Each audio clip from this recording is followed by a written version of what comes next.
Welcome to the Mix Minus Podcast. Matt McQueenie. Jonathan Griggs has come up to Sparta to make the pilgrimage. You've been here in a friend capacity with your wife and kids, but now you're here to get a podcast in. You run the We Must Be Nets empire. Yeah, the empire, right. So you said you did some broadcasting with ESPN, huh? Yeah, about 3 years ago, I was a one and done in studio with Robin Lundberg during his Fanalist Friday program they used to do.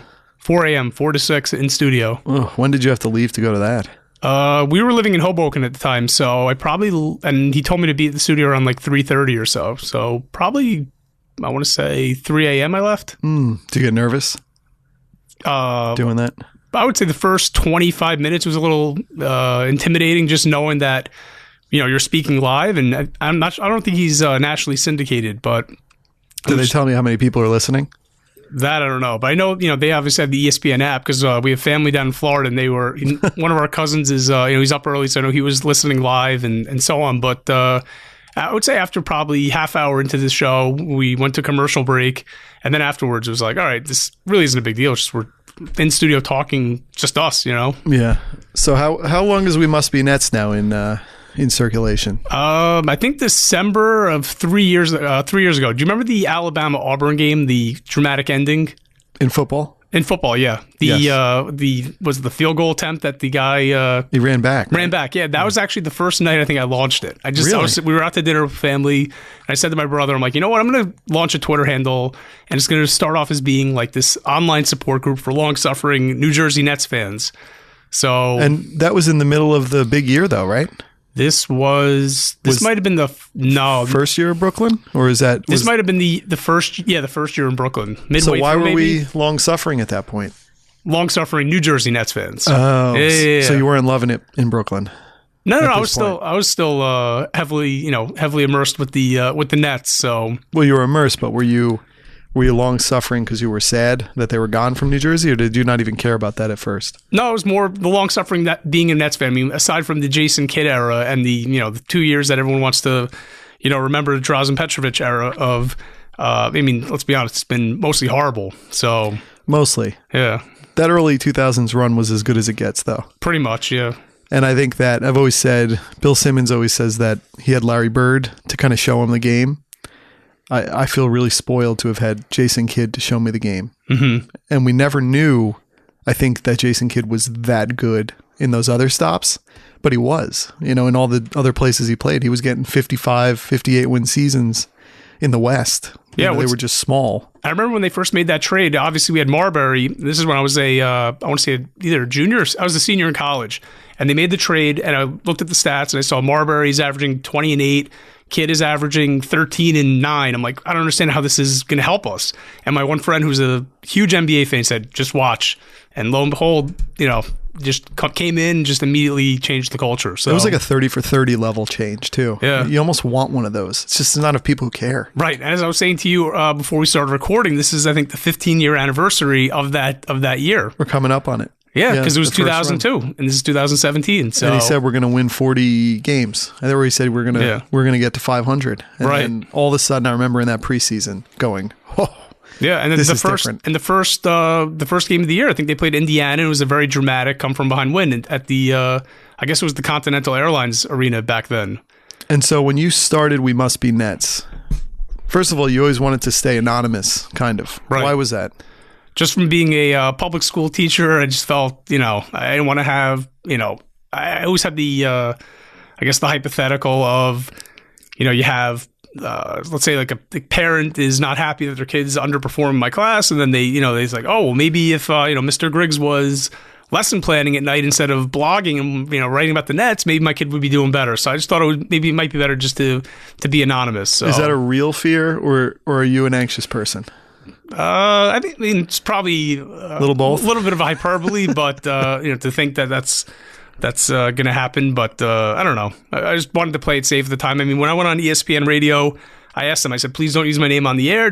I kept it all quiet. And the joke is, here I am now. I've over 1,400 followers. I've written for some legitimate publications like SI's The Cauldron and stuff like that. And no one in my work area. cares, right? No one even knows that I even have this whole side hobby that I've been doing for the last 3 years. Well, that was like one of my favorite things, and his band just came out with an album, I think. It's a band called Pulley, and there was this pitcher. He was a reliever in the 90s, Scott Radinsky. Do you remember him, a lefty? Yeah, I remember him. So he was a pitcher in the major leagues, and he was the singer in pretty big punk bands the whole time. And I always thought that was the coolest. I always thought he was like the Bo Jackson of punk, because I always grew up listening to that.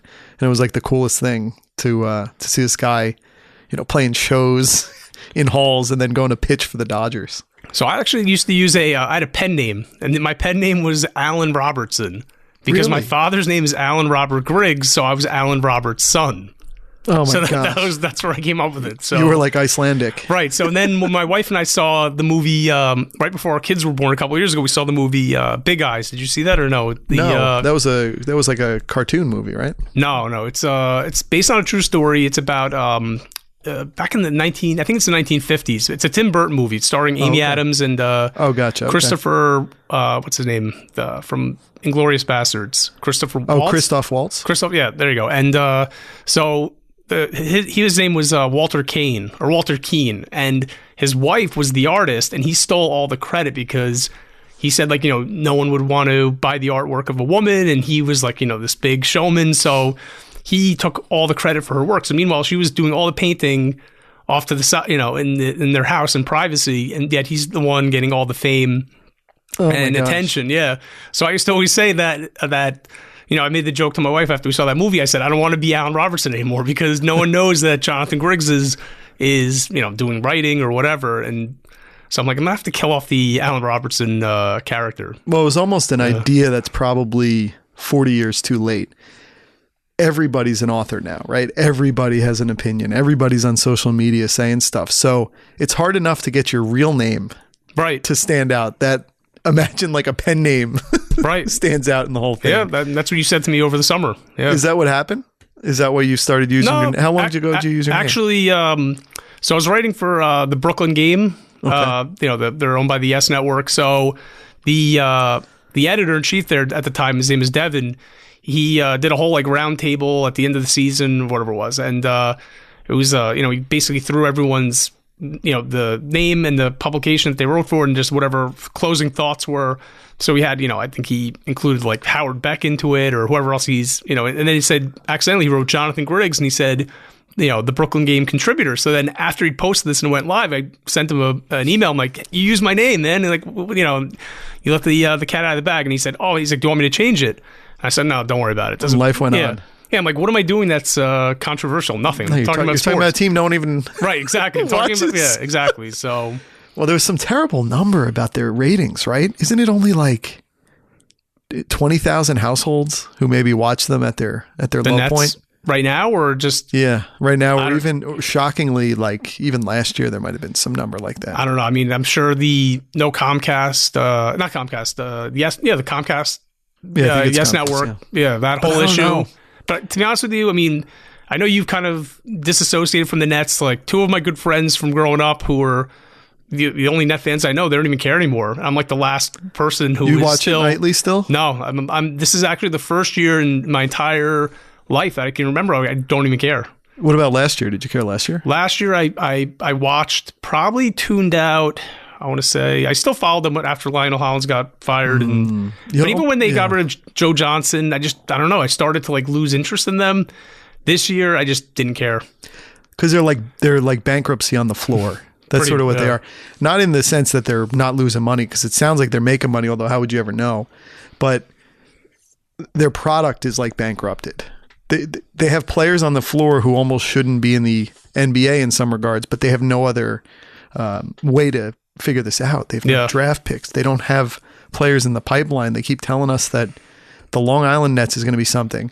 They've also alienated a lot of their true hardcore fans in New Jersey. I mean, I think you can see with the Devils, for instance, and hockey's a different beast altogether, but there's an intense fan base for the Devils.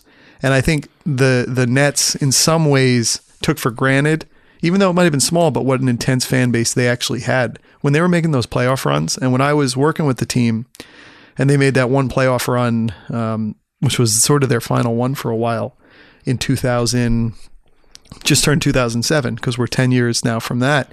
That place was hopping. I mean, a lot of the tickets were given out to friends and family of people who work there, but it was loud. Yeah. And Jason Kidd had the place going. They beat Toronto in 6 games. They took Cleveland to 6 games, and they actually could have gotten to 7, but there was a mishap, of course, at the end of the game with Vince. I think, like not getting a shot off at the end. But it was great, and there was just something great about having that stadium in the middle of the suburbs. I mean, it was so easy to get to for us who drive. I think that was the problem. See, but was it because it doesn't look like they're doing that amazing? I don't know. I feel like now it's just, I don't know. But I feel like, I mean, I when I was a junior in college, no, I'm sorry, once again, senior in college, me and 2 of my friends, we drove up from the University of Maryland to see the closeout game against the Charlotte Hornets. That was in the second round. I think it was like a game 5. That was year 1, though. That was the first year, and then and that place was electric. We scalped tickets. We sat in the upper bowl, and it was amazing. And then the following year, one of my good friends from growing up, his father had amazing season tickets, maybe 10 rows from the court, facing the visitors' bench. I went with him to see it was the second round when they played the Celtics, when they swept the Celtics. That place was also amazing. But I think the problem is that the Nets were always, they're in the suburbs. So you grew up in Mahwah, I grew up in Montvale. Very convenient to drive down Route 17, 25 minutes, you're there. But what if you lived in Hoboken, Jersey City, and didn't have a car? How are you getting there? Or people in New York, how are they also getting there? Yeah. And I think also I think that was a big deterrent. And then, I always said, as well as that New Jersey, I always feel like is a tweener state where North Jersey obviously identifies with New York, South Jersey identifies with Philadelphia. So who's the New Jersey fans? Yeah. No, it's where do you get your fan base from? I mean, do you go out to Western New Jersey, or you kind of maybe settle up where Rutgers is? Like, I don't know, Central New Jersey? I don't know what the answer is. They were around a lot, though, and they were in all different locations, from Long Island to all these places in New Jersey. I don't know. Like the fact that then there's 3 hockey teams here. Right. It's such a weird area.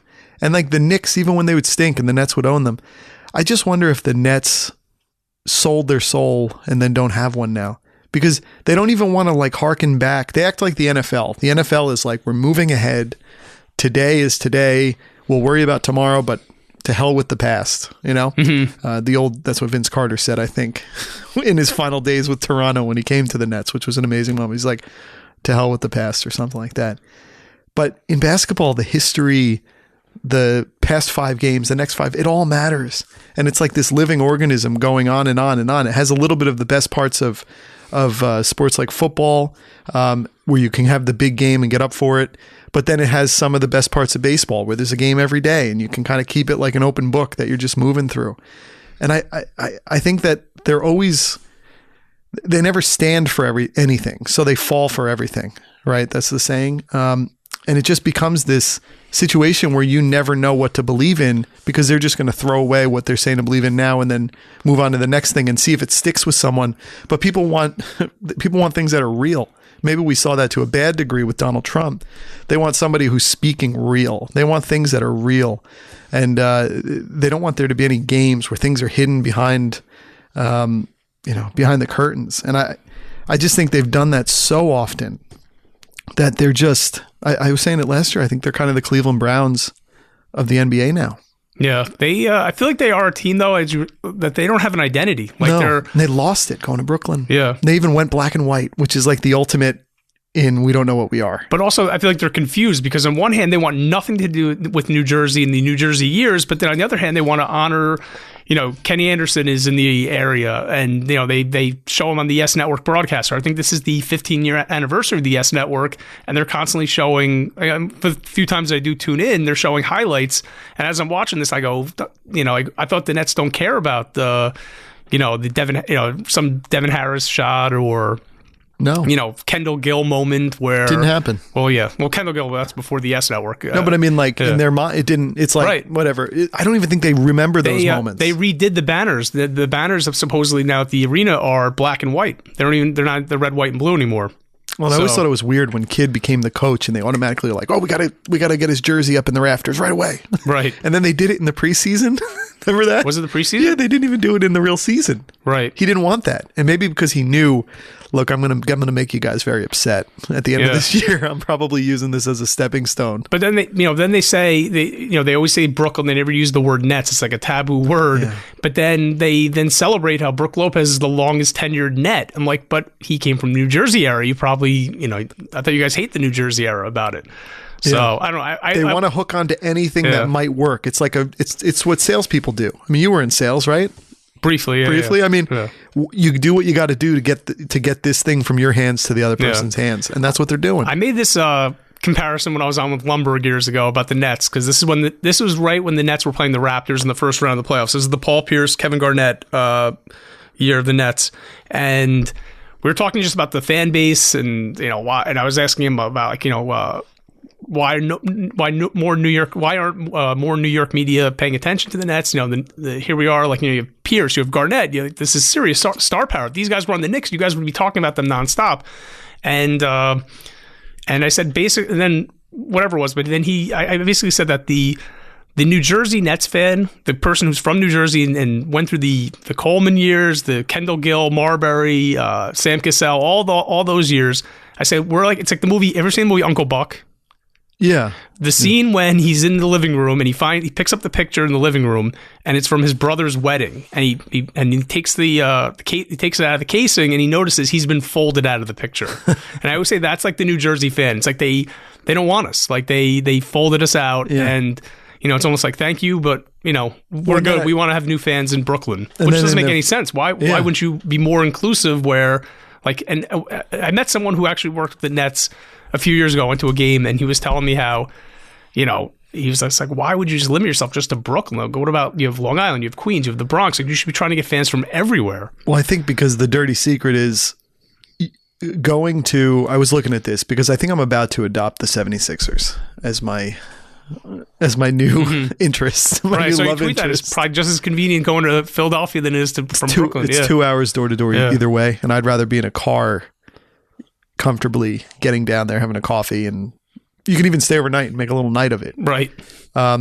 Because they might as well have moved to another city. Pretty much. And why'd they keep the Nets name? I know. Just do a full clean sweep, just like kind of like what Seattle did. They moved to Oklahoma City. They're no longer the Sonics. Just move on. If that's how they felt. Well, what the interesting thing is that in the New Jersey years when I was there, one of the guys there who was like a head of creative, and now he's gone on to he's a big time presence on Instagram now, and he's a CEO of his own company. That's the other thing. The talent, the drain of talent out of that place in the 10 years since I've been watching and I've been living there, and then I've been aware of who was working there at the time, is astounding. I mean, forget who was on the court, the business operations. It's a brain drain. I mean, they've had so many people who were sort of unloved in a way there because there's a cult of personality in the building there, not on the floor, but in the building. And they sort of left because the situation is like, look, I'm not looking to steal your thunder, man, but I do want to live in the world and not have to constantly kowtow to you. It's sort of the Trump thing. If you're not kowtowing to him, then if you go after him, he will go after you. If you fluff him up, he'll be like, oh, I love this guy. This guy's great. And it's like, it's such thin skin there. And there's been so many people that have left, but this guy had this great pitch. He said, let's change the Nets from the Brooklyn Nets, which sounds feminine, which is not a problem. There's nothing wrong on this Women's March Day, but it doesn't, Brooklyn Nets, you automatically make the N be like weak. Brooklyn Nets. That's actually, isn't that the name of their cheerleaders, the Brooklyn Nets? Yeah, I think it is. I think it is. That's their cheerleading team. That's what they call them. So he said, and this was in the time when there was a hope that, hey, LeBron's going to come to Brooklyn, even though anybody could see through that. Players are going where things are legit. They're not going to a place that they have to imagine into the future that it's going to be something, and go with that faith and leave your home. I mean, he went to Miami because that's a great place to go, and they had the players. I mean, watch how people start going to the Bucks as they get good. Watch how people start going to the Sixers as they show they're good. People want to go where you're going to win, you're going to get paid, and you're going to be on TV. They're living in the same neighborhoods no matter where they are. If they're younger, they're all living in the same condo complex. if they're older, they're all living in the same golf course community. They all look the same. Yes, weather can change, but whatever the case is with that. And where was I going with that? So the name of the name. Yeah, so changing. He had this great pitch, and he said they should be called. And of course, we had this terrible mascot, but they should be called the Brooklyn Knights. It's in Kings County. It'll be when LeBron comes, you could say, the King and the Knights of the Round Table. He had this whole beautiful pitch. He had uniforms put together. And it's kind of close enough where it's a subtle. It's neat. It's a cool little nod to the name. And because one gentleman didn't come up with it. That's how it sort of died on it kind of died on the vine there. What is a net? Like at the end of the day, that's why their logo is always like, what is it? Yeah, you might as well be like the Brooklyn Chains, Right. I mean, but they really lost me. The last time that I had some level of investment, I'd say and I watched them when they were awful in that 12-win season, was it? Or however. Same with me. I'd tune in. I would know that Tuesday night they're playing, and Minnesota would be a terrible game. Like, why would anyone watch it? But I would watch a lot of it. I wanted to see the other teams. The last time I had any interest was the series against the Hawks. That was the last time. That's the last time I saw a game live. They had a moment. Yeah. They had a moment where you were like, is Darren Williams putting up 35 points in this game? Yeah, I was at that game. Yeah. It was amazing. The crowd was great that night, I gotta say. Yeah. And then when they just died off there and then it all fell apart, and then he left, and then you see what he's gone on to be, and you realize that all of your hopes were tied up in this guy who whether it's mental or physical, he's finished being an elite player in any way. He's done being an elite player. I do have him I do fantasy with a couple of my friends. He's actually a productive player at this point of his career. He's probably averaging like 13 and 7. He's had some nights where but he always did. He was always like 4. But everyone wanted 20 and 10. And and also the irony of all this is everyone bashed him for being this fragile. You always had this image of Darren Williams limping off the floor, grimacing in pain, and then you'd at home watching, you'd be like moaning and groaning like, oh, here we go again. Jeremy Lin has played, I think, in 9 games all year, or he started 9 and played in 12. Yeah, no, he really fell apart. I mean, and he's part of the reason that their record is so bad, because they were somewhat competitive when he was starting. He's not a starting player on an elite team. I thought his best position was last year, being the 6th man off the bench who can end a game if he's hot. He was great on that Charlotte team. That Charlotte team was watchable last year. But yeah, the Nets, there's just nothing to watch there. And I don't know how you feel like. Do you feel like it's jumping ship, even though in some ways they jump ship on you? Like to leave them and to be like, I think I'm going to start really, when I come home, I'm going to turn on Philadelphia. I mean, I'll admit that I couldn't tell you that they, I wouldn't know who their upcoming schedule is. And even last night I watched a little bit of the game against the Pelicans just to watch a little bit. But I think that the common denominator of maybe a lot of people's lack of interest anymore is just Brook Lopez, which is so funny because for years I loved him. I was always loyal to Brook, and I always felt like he was the missing piece of those kids teams, was that they never had the big guy who can score down low. And that was the era of the NBA where you needed a big guy to score, where you couldn't have they had Dikembe Mutombo, and I mean, McCullough was good. McCullough was good, yeah. Yeah, he was good for them for what they wanted to do, but they had so many years where they just had no presence down low. I mean, they tried to meet the Mike. I don't want to get into the whole Vince era, but when they had Mikey Moore. That's why I always like Christic also before he got hurt. But I mean, I think I don't know. I think enough of Brook Lopez. It's just very stale at this point. I don't need to watch him anymore. Yeah, I think maybe if they dealt him and brought in some young guys, I don't know. Can you imagine being a guy like Brook Lopez, who's in a place now for 9 years, basically? Yeah. Can you imagine being on a team that basically won 50 wins, teams that go to the playoff, and then being on a team that won 12, and then being on a team now that, like the dichotomy, you never see a player go through that who's a main player. Mm-hmm. I mean, he's not, when he came in, I remember the first year, I was so excited about him. Yeah, because you had a polished, 7-foot center. He seemed like Tim Duncan. Yeah, he seemed like a taller Tim Duncan. Kind of had the same build, the same kind of play. Yep. He never could rebound, though, which was kind of a weird thing. Actually, if you look at his stats, his first year in the league, he averaged about 8.5 rebounds, something around there. Oh, and they had Ryan Anderson, too. Yeah. Drafted him. That's when they were fun. They had Ryan Anderson, Lopez. I mean, I think they drafted CDR, right? Chris Douglas Robertson in the second round. They had like a nice little, and then they traded, obviously, Vince with Ryan Anderson. And You know? Yeah, it all fell apart. But I think the common denominator is you just got to win and you got to have excitement. It's in any business. If you fail to sell a product, everyone thinks you got to stink on you. You know, you're not good. You're not worth the price to watch. I can't watch this. I can't watch garbage because even if they're playing the Warriors, you're either going to get a lackluster Warriors because they know they're playing the Nets, or you're not going to see a true idea of the Warriors because they're playing the Nets. They're playing almost against a team who's not even professional basketball players in a lot of ways. I mean, last night I'm locked in. I'm watching the Warriors at the Rockets. That's fun. I'll lock in on the best game. Like I can't even watch. I mean, I've sort of made this point. I think Cleveland and Golden State have ruined the rest of the NBA. They've ruined it. Yeah, they already know what the finals is going to be. Yeah, it's like when somebody you get, like if you're watching The Walking Dead, right? And you're a season behind because you got kids and you just can't watch it and you can't move through it, and then you lose the thread of the season, and then before you know it, it's not available on the AMC app anymore, and all of a sudden you're like, oh, wait till it's on Netflix, and then what happens is you open your social media, and it's like, oh my God, I can't believe they knocked Glenn's eyes out, and you're like, well, all right, now I'm going to continue to watch this show, and I know that this is happening. It is so hard to watch the NBA. One, because you know what the finals is going to be.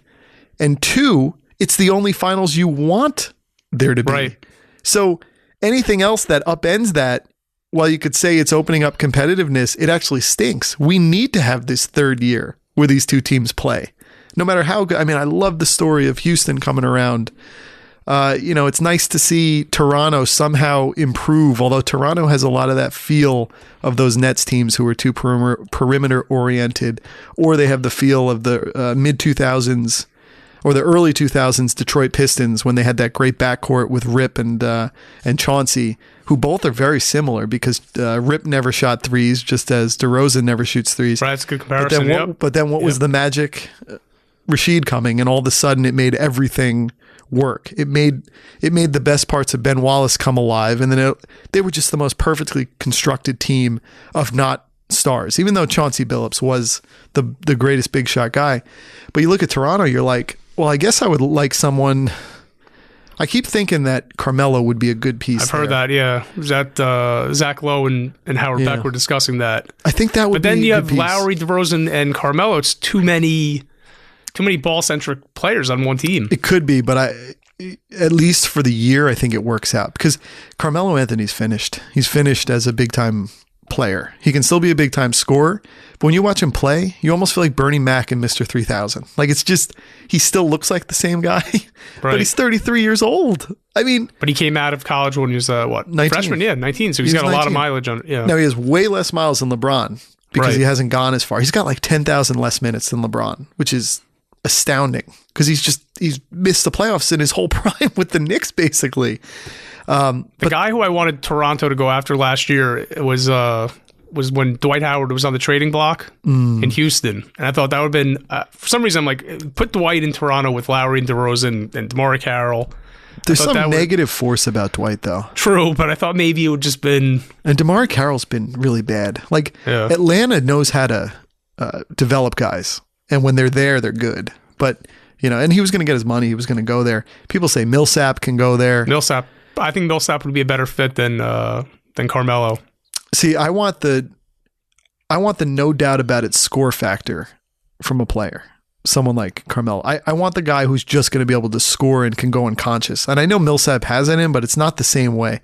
Carmelo can be like a Cadillac in a way when he's on and when he's initiated. We haven't really seen him initiated in a while. I mean, that Knicks thing, that's gone so bad because it's funny. You were saying that they wanted the big time players to come in and Paul Pierce and Kevin Garnett. And little did we know, even though we did know they were old, but they had just come off, I think, that series against the Knicks where they were putting up big numbers. But they were old. They were old for a few years. And then when they got here, it was like, oh, dear God, they're really old. Garnett is like 40% of who he was. Right. He was almost like a once great hitter who's a DH who used to hit 40 home runs. Like when Sheffield came to the Mets that year, and he had his moments where he would get the big home runs. I mean, he wasn't DHing obviously, but he wasn't going to be it on a regular basis, and the Nets needed that. The Nets were hoping on a lot of things to happen that season, and a lot of a lot of younger players to step right up, and then they wanted this guy to fall in here, this guy to fall in here. But then it turned out nobody would take the ball and run with it until the playoffs when Paul Pierce did, even though he did it the next year too. And everything said that they were all hoping that Darren Williams was going to step up, yeah, to lead. But it was almost like he wasn't an alpha dog when alpha dogs were present. It almost made him less of a player. It made him feel, instead of him rising up his game, he became as old as them. There were times where I was like, wait, who's the 37-year-old? Because he was only 28, 29 at the time. Right. I mean, he still is only like 32. And there's no like signature moment of the, like, what's the one play you can remember with the Garnett? The 50s. Oh, the Garnett? Yeah, Garnett. I remember there was a time where he hit 6 straight shots at the beginning of a game. But that was it. They were all at the top of the key. Yeah, but I think I remember that game. Yeah. And it ended up probably being like... He had 12 points the whole game. Right, he was like 7 of 14, but it was probably in a regular season against like a team like Charlotte. I think the only moment that you can remember Garnett for is, I think, in the playoffs when he like dove for the ball at the half court. Then they went to TV timeout and he was pounding his chest or holding, pulling his jersey out, showing the Brooklyn name. Yeah, there's no memory of Garnett. No, it was very sad. Yeah, it's almost like very similar to when the Nets brought in Mourning, where it's like he was there, but he's not really there. Although he was there for much longer than Mourning. Yeah, and he was there for 2 years, Garnett, right? Yeah, they traded him midway through the second year. Bringing in the old pitcher to be with the young pitchers, and you're like, oh, we got this great pitcher. It was like Oral Hershiser when he was on the Mets in like '99. Right? You're like, well, it's Oral Hershiser, and it's like, oh, okay. There's some diminishment here. And then everyone will go, well, he's a great presence. And I remember everyone would say, well, Garnett, he's rising up Mason Plumlee, and then Mason Plumlee's on the Olympics, and then Mason Plumlee's gone. Right. It's like the Nets love to rise these guys up. And you would have thought, wow, what he could do for Brook. But you got to have your own engine in the NBA. There's nothing other players can do for you except give you more space to shine on your own. That's why the Knicks, we say like, oh, you got to get big players in these places. They got big players, and it doesn't matter. They're not good. Like, when Derrick Rose, when his hometown team, a team who he was an MVP with, are looking to trade him, like, don't go buying him. Just stay away from it. This whole idea, oh, he'll have a total resurgence.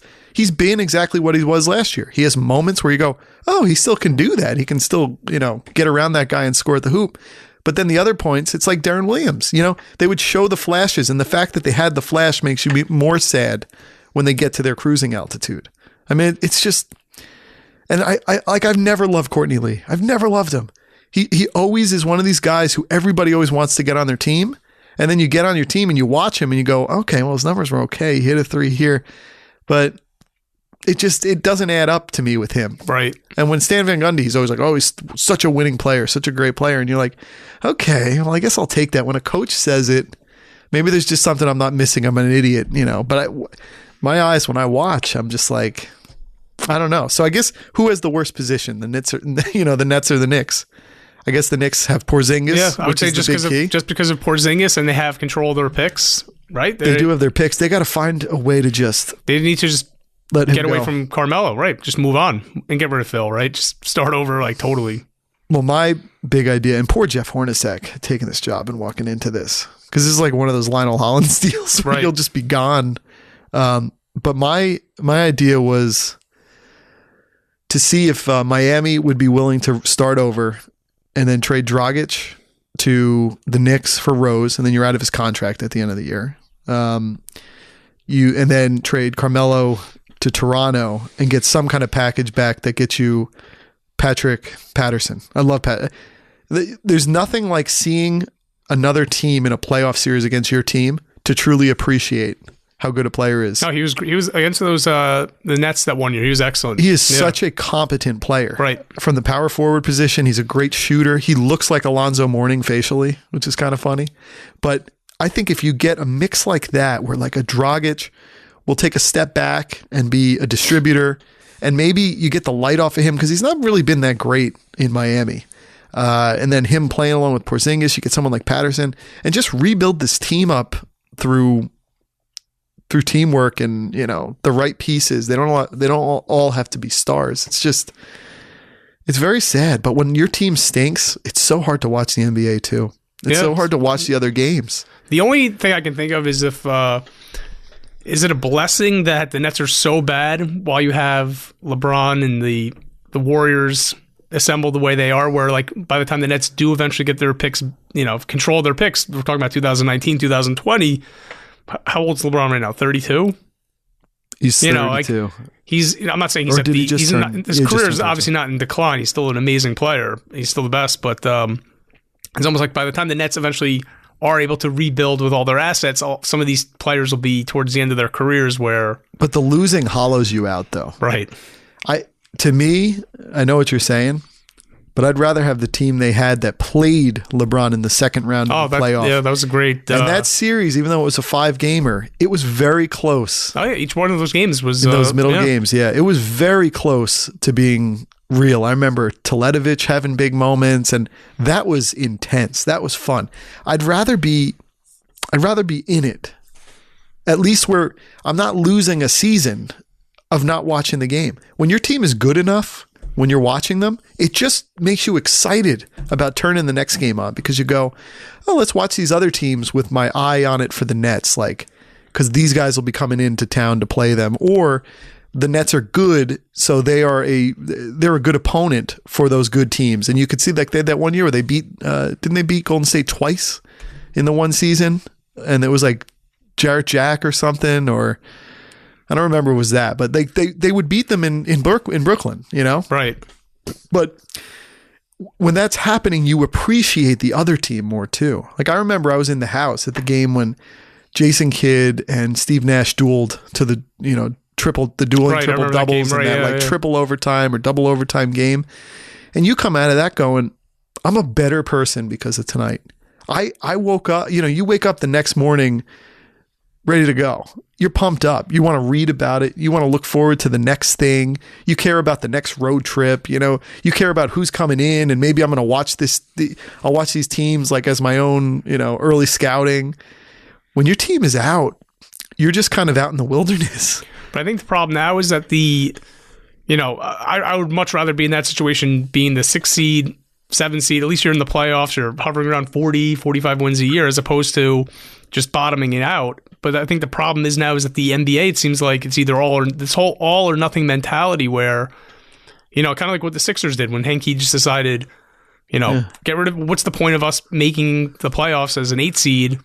So, but I mean, look how it's worked out now. I mean, they are But you never loaded. know, because how about Atlanta? Everyone thought that's a 45-win team, and they win 62 one season. Like magic can happen. Right. You never know. Development can happen. LeBron sprained ankle in the playoffs. You never know. I mean, I thought LA last year, the Clippers were going to, once I saw Curry got hurt in the first round, right? Curry got hurt in the first round. Yeah, he did. He was out for like quite a while, like 28 days. Yeah, because he missed part of the Portland series. And I'm like, the stars are aligning for the Clippers to make the NBA Finals. But then, of course, they had their injuries against Portland. They got knocked out. But it's true, you never know what could happen. That's why Toronto has to keep it together. Yeah. Because they just don't know. You just want to play. That's why they got to add pieces, too. Right. It's almost like... what's his name? The guy who's on Orlando, who was on Oklahoma City all those years, the power forward. Oh, Ibaka. He'd be, and I feel like... for Toronto, you're saying? Toronto.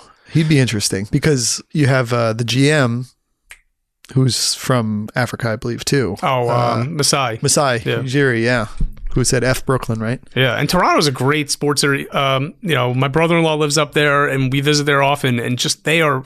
Obviously, Toronto is a hockey city first and foremost, but dude, they love the Blue Jays. When the Blue Jays have been good the last couple of years, I mean, they're very passionate about the Raptors. So, well, it's a real city. I mean, it's a metropolitan. Yeah, it's a great city. I mean, how about the fact DeMar DeRozan stayed?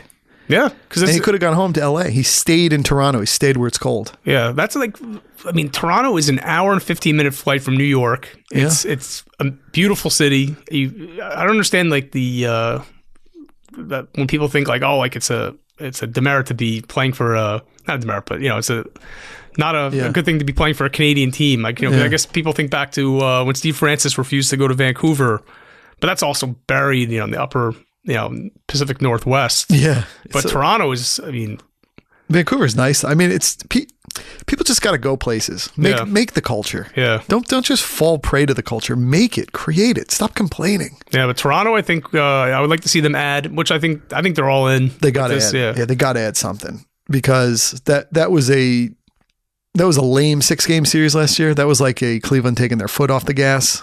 And then all of a sudden you get blitzed into 2 losses on the road there because they closed that. That was really almost like a weird kind of sweep in a way. Right. Well, yeah. It didn't feel like a true 6-game series.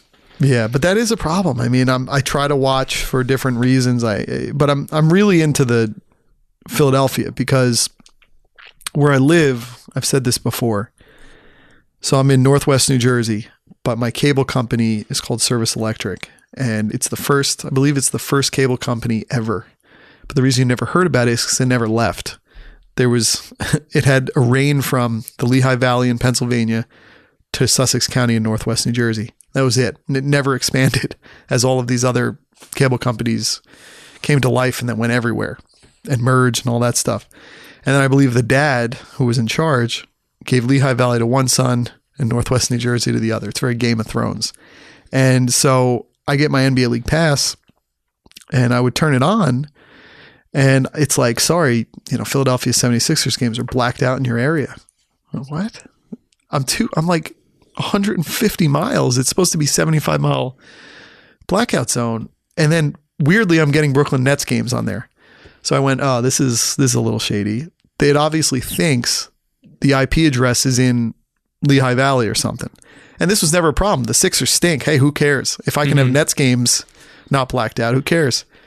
2 days ago, I called up NBA TV, or I called up the NBA League Pass customer service, and I said, I'd like 76ers games again.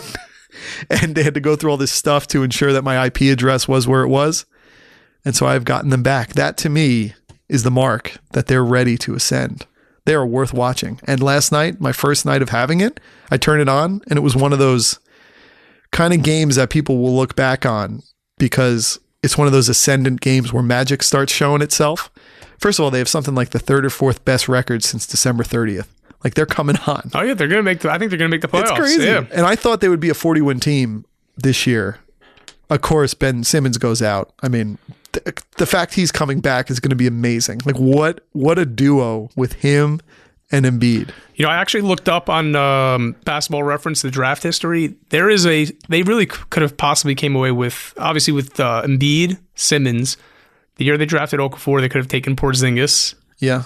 And I forgot who. Oh, they took Michael Carter-Williams over Giannis. Right. Well, he was Rookie of the Year, though. Right. But, look at Michael Carter-Williams now versus, you'd much rather have Giannis. But Giannis is great. I still got to see him do more. And to me, a player's great when they win 50 games. Like, you got to win 50 for and end for a couple of years. But can you imagine the talent? It's almost like all those players, like, what are they? Like, they're the unicorns. That's what they call them. Yeah. Right? Bill Simmons called them the unicorns. Right. But they're not, it's not a power forward. It's not a small, what is it? It's like LeBron was like the forefather of I play 5 positions. I can play 5 positions if you want me to, or I can guard 5 positions. But they're even weirder because they have it's like when you see those weird animals, the lynx or whatever, and it's like, oh my God, it's got a cat's head and it's got a raccoon's body. It's like, what the hell is that? Where do you think Sam Hinkie gets another executive job? Someone I think throughout I don't know who said it or tweeted it. He'll get an assistant GM. He is too damaged and too weird to be the head of an organization. Daryl Morey is like the super version of this, but Daryl Morey understands for the most part how to speak to the media, and that is the majority of how you survive in a job. We were talking before we came on about Donald Trump and how abrasive he is and how just going after people he is, and Rex Ryan is like that too. And that's great when things start out, and it's great as long as you win. It was great when the Jets were going to 2 conference championships in a row. He's got the bully defense. He's somehow getting a young quarterback to win. But the minute things go wrong, you have no benefit of the doubt at all. You have none. Whereas if you had laid low a little bit, you had not been so abrasive, and you had just kind of kept to yourself, maybe yelled at your team the way Mike Tomlin showed they all yell this way, you get some time. And that's what happened with Hinkie. He never talked to the media. And if you're hidden up there in your ivory tower and you think you're a know-it-all, the minute things turn, the minute the Sharks sense blood in the water, you're finished. You're finished way quicker. And that's actually where I think Donald Trump's going to have a lot of problems is he's now given people a reason to dig into him intensely because they're so mad at how he's he's upending the order of decorum and dignity and all this. And he's calling the papers out. They're failing. This writer's a loser. Let's see when you put an entire, you've now brought the media together to be one. Now let's see all that brain power get thrown against all your assets. Someone will find his tax returns. Someone will find stuff. So he's going to have some problems. But that was my long-winded way of saying, Sam Henke, I don't think he'll get the top job, but I think he'll get like an assistant job, and he'll be great because he can't be in control because he's missing like the counterbalance. Most people have the counterbalance in your own mind where you're like, some days you feel like you can run through a wall, and then other days you're like, keep the light away from me. I hate this. Like he doesn't have it. He just has I'm going to keep eating carbs all day and I'm going to keep doing this, and people are going to have to shove it down their mouth and they're going to have to eat it. And it really kind of showed the karma of that everything worked out the minute he left where they got that top pick. And then Embiid comes back, and then Embiid talks about, well, I love Sam Hinkie.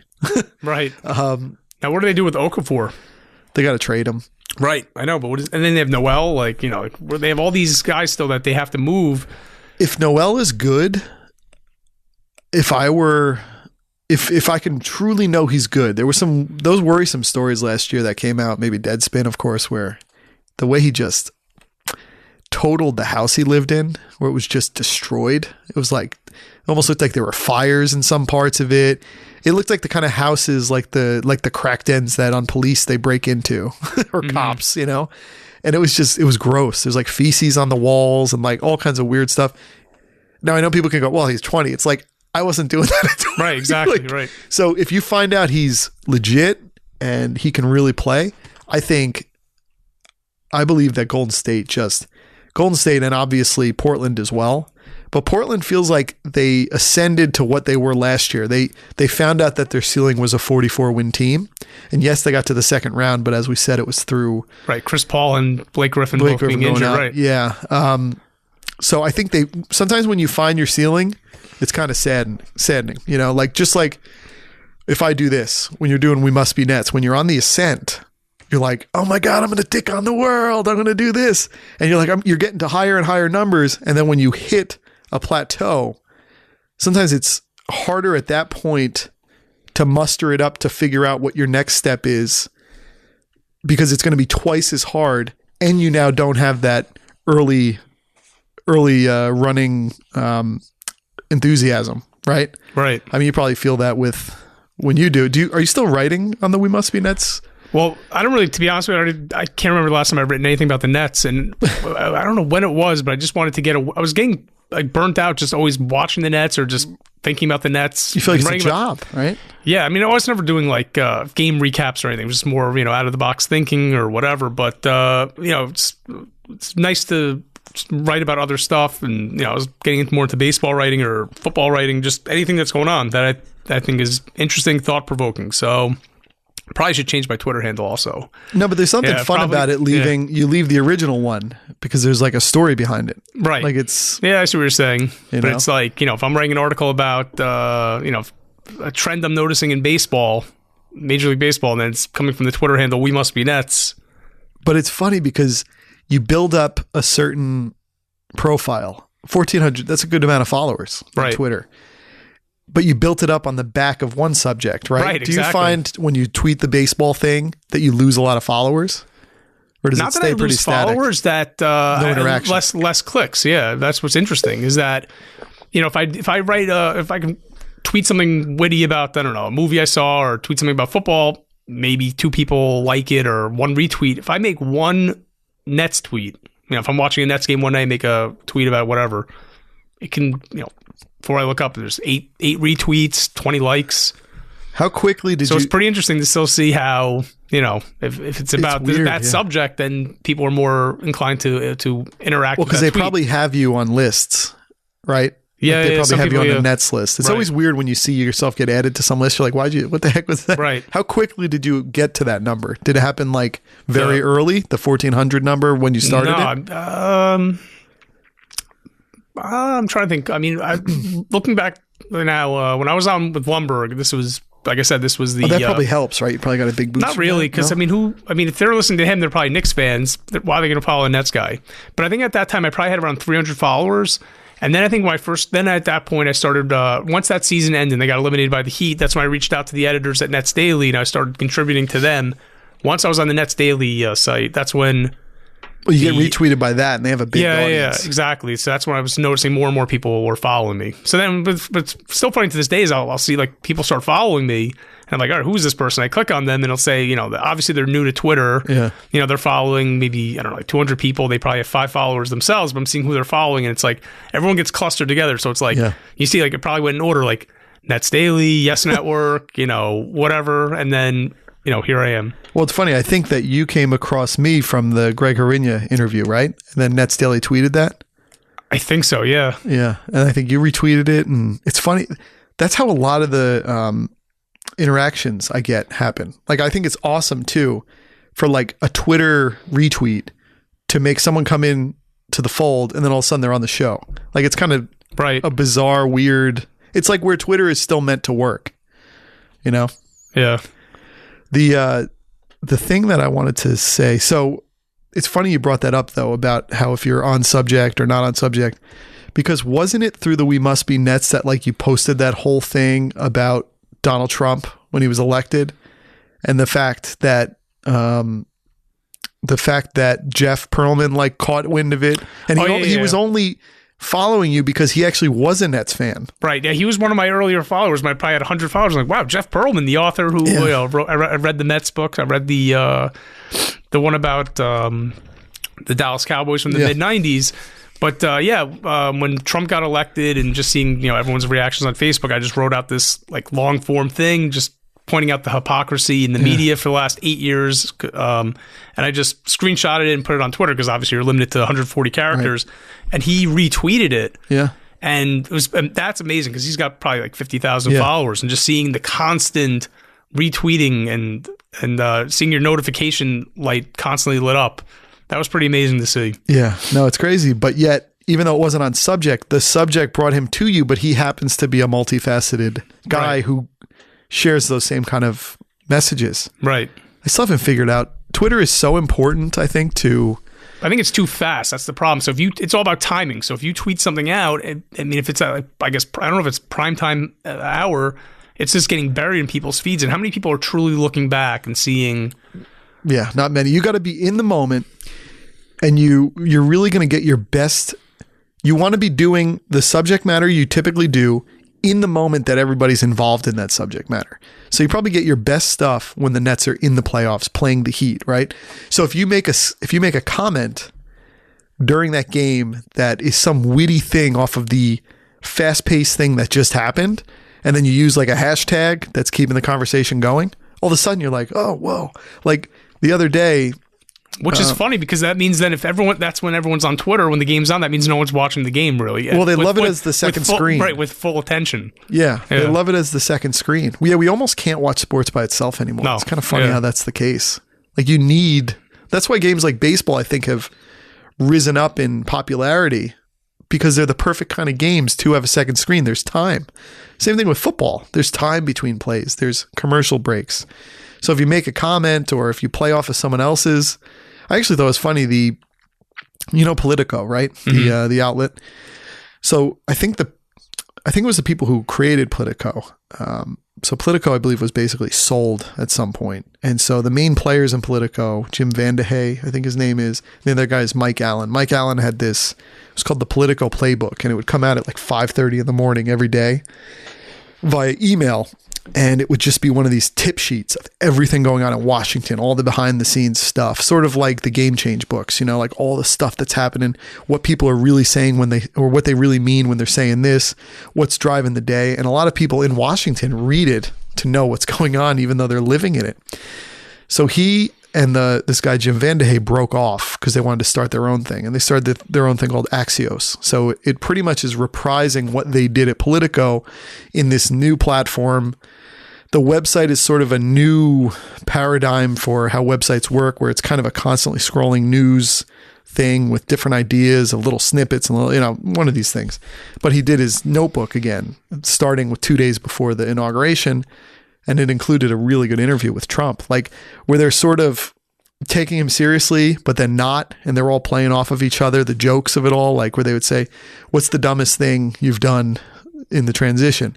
And he's like, well, I'll tell you later, it might have been talking to you guys. You know, like that's the hard thing with Trump, is there's some humor to him. Right. And you're like, is that intended? Is this all a game? Is he making all this up to make a deal? But anyway, so when it came out, I shared this, like the second day it came out, I was like, oh, you know, thank goodness for at Mike Allen having his Daily Digest back. You know, it's important to keep a pulse. He retweets that because you're blowing smoke up his ass, you know? He retweets it and he has like 250,000 followers. And all of a sudden you're watching the thing and it's like a 12,000 person reach. All these other people like it. And you're like, for all the things we come up to be witty, sometimes you just blow smoke up someone's ass and you get a lot of retweets. What I always wonder is what does their mentions look like on Twitter? If you have like, oh, it's overwhelming. It's got to be nonstop. Like it's nonstop. No, they don't look at them. A lot of people don't look at them. Like with Trump, but some of them do though, because I mean, Trump has what, like how many? There's 15 million followers. It comes down to if they're looking at it at that moment, right? It's got to be. You happen to. That's why my little idea for Trump, and I really think it could work. It's the silliest idea, but I think it could work. Is the networks get a source inside the Trump White House, a source who is like, look, I rode this guy, I rode this candidate who made no sense winning. I rode him to the top, like when Christie was thinking of doing, even though he kind of got pushed to the side. But we went all in. We knew he was a terrible, the things he was saying were terrible, all this. But I'm here, I'm at the top of power, but I'm now with this guy with nothing that I think is real and righteous in the world. So if the networks could get to this guy and be like, look, you're here. We know this isn't how you think. Just let us know when he's watching the news and who he's watching. Because what we're going to do is we're going to have our news. We're going to go into the headsets of our newscasters and we're going to say Trump's watching. And then they should say, look, there's no way Donald Trump is a genius. There is no way in hell he would just repeal Obamacare without having some kind of replacement. It's going to lose this many people. He's going to lose this many people from the heartland who voted for him. He's way too smart to do this. All he's got to do is because the only times he criticizes on Twitter is when he's watching the news and someone says something that he then just uses it as a secondhand piece of news information and then tweets it out. So it would be a real funny thought experiment, like to almost hijack the news to speak to the one man, right? To then do the right stuff. Because he's never going to read an article that's like the news is doing this to him. Well, did you see that thing about a few weeks ago where Anderson Cooper was basically saying how he's like, you know, Donald Trump is tweeting at him while he's on the air. He's just like, Mr. President, we're flattered that you're watching the show, but like, shouldn't you be like reading a briefing or? It boggles the mind what is going on right now. Yeah. Like I don't even know. I went through a period of time after it was over where I was like, look, I'm going to take a step back. I'm going to kind of go along, see what happens. And again, I think it's just because he can't stop saying stuff publicly. What's interesting though is how right after the election, Facebook was awful for a week, right? It was everyone sharing their... It was gone. Yeah. And then it calmed down. I actually put on Facebook, I said, you know that the world's returning to normal when your Facebook feed is filled with either pictures of babies or dogs or what someone's eating for dinner. And then now that the inauguration happened, my Facebook feed is nonstop. Right back. Yeah. They only care. It's sort of like how sports is. The diehards keep talking about the sport, but it's not till you get to the moment of mass appeal and mass consumption, like the Super Bowl. Everybody's tweeting about the Super Bowl. Everyone has something to say. And it makes me think that people don't watch the day-to-day stuff. And I mean, when I say certain things, do people even know what I'm saying? Because if you watch the election, one guy wins, one woman loses, whatever, that's it. My guy won. I'm going to go crazy, say all this, and then I'm off, like you said. I can't understand how people can be so effusive in saying what they say on the night of an election, on the day of inauguration, and then they just go back to like, boy, the Cowboys look kind of crappy. Like, it ripped my heart out, this thing. Both events were just, and I kept saying, like the other night I went to a meeting of the Sussex County Democrats because I never wanted to be in politics. I never did. And then I was sort of heartened to see my mom get into it and just start winning, like Juliana Margulies in The Good Wife. She's winning and winning, and I wouldn't be surprised if it doesn't stop here and she keeps going. And a part of me is like, oh, and this is something we can actually learn from Trump. A lot of us don't want to get into politics because we don't want to get into the phony game of it. It just feels so phony. But if people like my mom, who's not a phony, if people like Trump, who is at least, no one would put a campaign playbook together to do what he did. If being transparent and being who you are can win in politics, maybe Trump actually opened the door for more people to get into politics who just didn't want to play the phony game, but are now like, well, hey, if I can be myself and do this, I might want to do it. And so I showed up at this meeting. That's pretty much the appeal, though, of Bernie Sanders, though, is how, you used to view him as, being it's true. He did person. Do it as he did it. Yeah. I mean, I've known of Bernie for, when I entered education, I'm watching the news and I'm seeing him speak on behalf of, he's defending public workers. And that's kind of what attracted me to Bernie. But I've known about him for years, where I feel like, people have just found out about Bernie in the last 2 years during, people who I work with or just random friends or people from walks of life. I'm like, I've known this guy for years. This is who he is. He's always been on this message as long as I can remember. So no, he has. The thing you want, though, is the person who looks the part, right? But can be what they want to be. Like they can spout it off. So I've been thinking, maybe I try this. And I still went the other night and I was like, I don't know. I just don't know if I could do this. I mean, I don't know. I'm going to go. This meeting was still kind of like say like how you can get yourself involved. No, so there's apparently, there are these groups in all the counties, and they're sort of the affiliated group for the party. Democrats, there's Republican ones, and there are boards, there's committees, and they all try to help, whether it's freeholder races, state politics, federal politics, governors, all that kind of stuff. And they're just these little pockets, franchises of the party in different places. And here, we live in such a blue state in New Jersey. Sussex County is almost like the middle of the country. There's something like 18,000 registered Democrats, 38,000 registered Republicans, and 45,000 unaffiliated voters. So I thought it would be neat because everyone always says, no, don't go canvassing where you live. If you're a liberal, what you need to do is move to the middle of the country and then start, changing hearts and minds.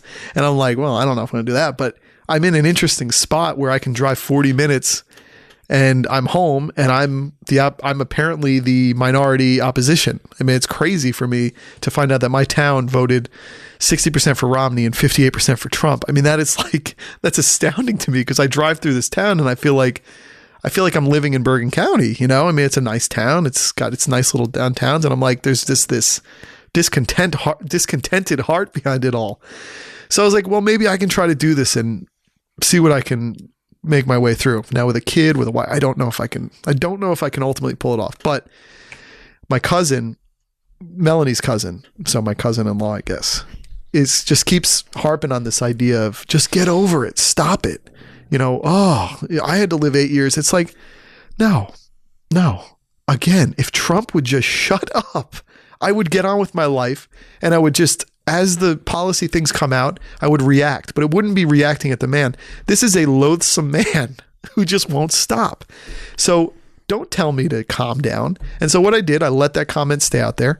And then I saw yesterday's inauguration speech and I went, that was just disgusting. And so I responded back to that quote at that point that I was giving the inauguration speech, but this guy can't get out of his own way. He already won.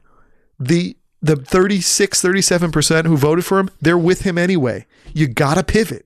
You got to be more inclusive. This cousin of yours, this is a right-leaning person? Yeah, she lives down the road. So I would say the hypocrisy right there is that she's telling you to get over it, move on. What did they do back in 2008? Yeah. That's where the rise of the Tea Party came in. They, that's where you read the midterm elections? Absolutely. They took over. So, I mean, it's up to the Democratic people to reorganize, I guess, and try to, take back seats in the House the midterm. So when your way of life is the default way, you get very complacent. You get a little overweight on everything.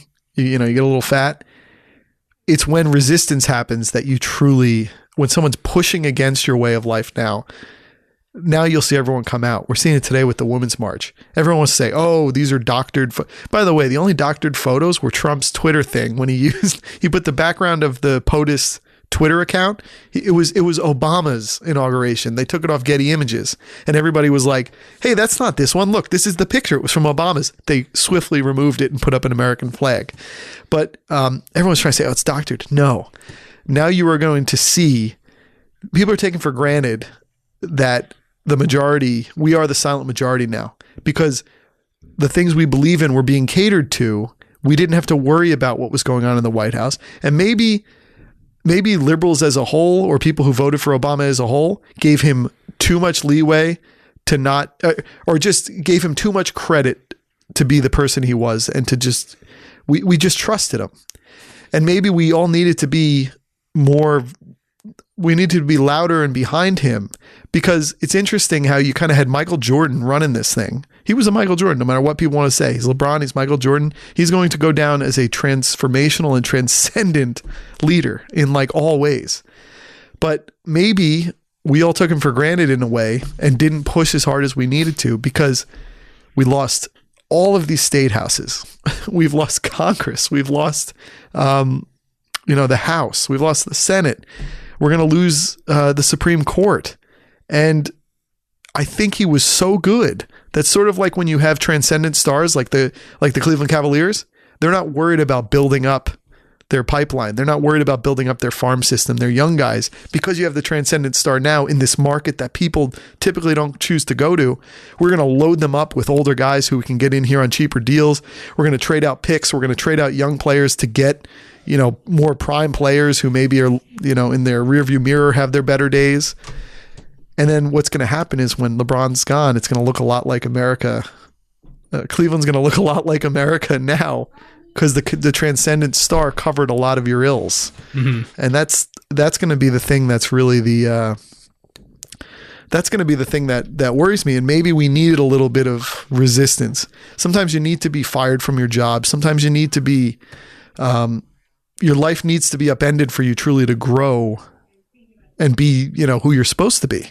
Yeah. What I'm actually just afraid of for the country is that how divided it is now. You can write out something. I've written stuff on Facebook just to people I'm friends with who lean both ways respectfully. I'm not looking to start wars with anyone on there, but it's amazing how people just don't want to see, they don't want to open up their eyes to something different. It's really frustrating, because I'm a level-headed guy. I watch both sides. I'll tune into Sean Hannity, Mark Levin. I'll listen to what they have to say, and then, people who I know, work and personal life, they just don't want to listen to other sides, But the interesting thing is there is no other side right now.